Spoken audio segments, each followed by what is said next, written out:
We're going to introduce Town Supervisor Peter DiPaola and our Pelham memories.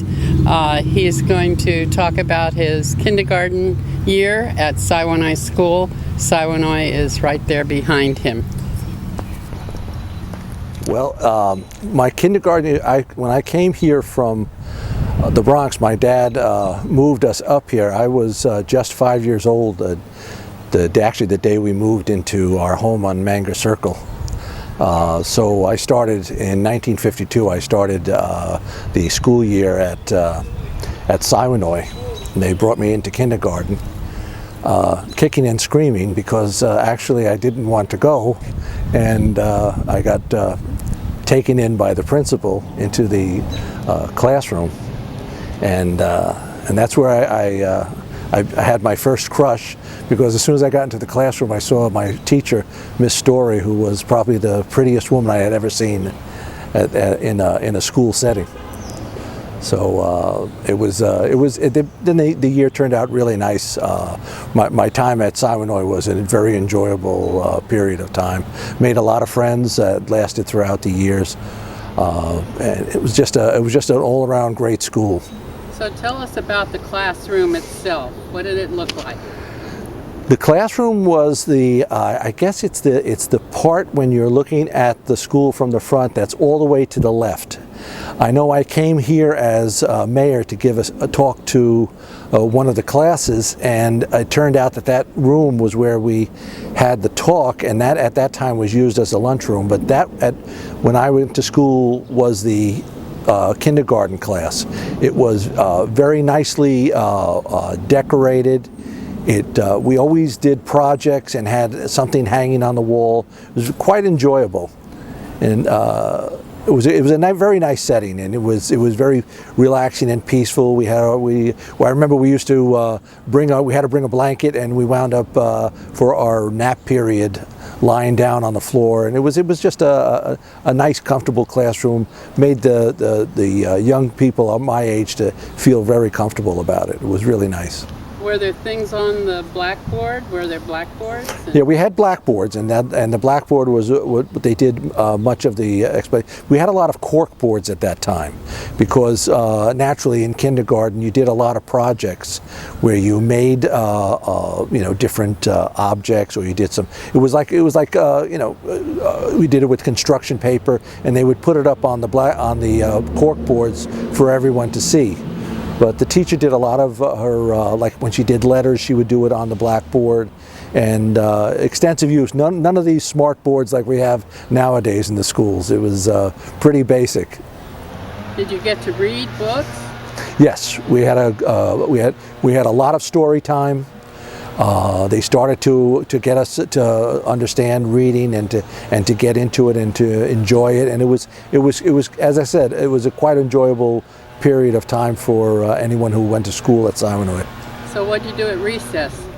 Recess, again, very different, not very different, but a little bit different from what you have now. We were just on the blacktop. We had no areas that were protected by rubber padding or anything, but we would go outside. They had a number of toys and playground equipment outside the actual kindergarten classroom. We did not mix with the rest of the classes up on the large blacktop area in the back of the school. When you were in kindergarten, you stayed in that particular area, and used to play kickball and stuff like that. But it wasn't as it was a much smaller area than the regular playground. What did you wear to school, and what did the little girls wear? We all had to dress properly to go to school. So the young men had to wear either very classic jeans, or mostly like khakis, and a nice collared shirt. We generally went nicely dressed. The young girls would come in. They either had skirts, and most of them would wear shorts underneath, because one of the requirements of the school was that the young women could not go on the monkey bars unless they wore shorts under their skirts, which was a disappointment for the little boys, but that was a requirement that the school had. And but everyone came dressed nicely, and it was always very almost like what people go to church now on Sundays. It was very nicely and sedately dressed. Now, you stayed at Siwanoy through 6th grade? Yes, I went through Siwanoy through 6th grade. Do you remember other teachers? Oh yes, I remember a lot of teachers. I had my 4th grade teacher was a very nice woman, but she would always tell the class that if they were driving her crazy, and if they didn't stop, that she would jump out a window. And one day, one of the students, we don't know who, one of the students actually slid a chair over to the window. And that was not much appreciated by the rest of the class because we all got punished. But then we had in 5th grade was a teacher that, to be honest with you, I ushered at OLPH, and I saw her for many years when she retired. She lived in Pelham, and that was Mrs. Hoover. And she was a great teacher, very, very inspiring. She really connected with the class. Very, very good teacher for me. And I have a lot of memories of good times in her classroom and learning quite a bit. And then we went to 6th grade, and I had a teacher that at that time, we were not fully grown, so she was very, very tall, and at that time we thought she was one of the tallest teachers around, but a very good teacher. She actually taught my sister 5 years before me. She was a very good teacher for us. And then you went to junior high. Right, and then I graduated, and I was all real happy that I was going up to junior high, up at the high school, and it was a big moment for me.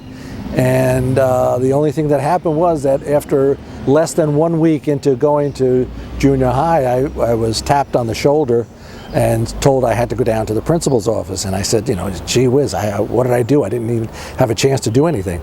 And they said, no, your father's down there and he wants to talk to you. And so I went down to the principal's office, and I found out that my father explained to the teachers that he felt I had too much of an interest in young ladies, and that he wanted me to go to a private all-boys school. So he sent me up to Iona, which was, at first it was very disappointing to me, but after a couple of weeks we realized that right down less than a block away was an all-girls school, which was Ursuline. So it really kind of balanced out for the boys that were sent there. And now you have grandchildren in Pelham, and what schools do they go to? I have in Pelham right now. My son lives in Pelham with us, and his children went to the Siwanoy School also. My granddaughter, my grandsons all went through the Pelham school system. In fact, one of my youngest grandsons is still in Siwanoy in the upper grades, and I have a grandson now he's in the high school, first year of high school, and my granddaughter is at Sacred Heart in Greenwich. She's her second year of college. She's just completed. So we have a history in Pelham, and it was interesting when I was mayor. I went to give a talk to a couple of the, I think it was 3rd or 4th grade students about local politics.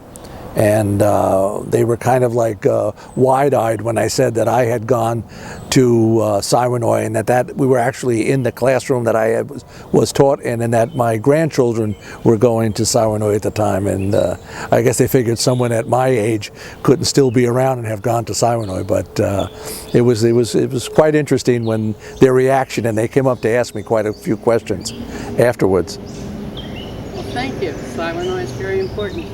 Oh.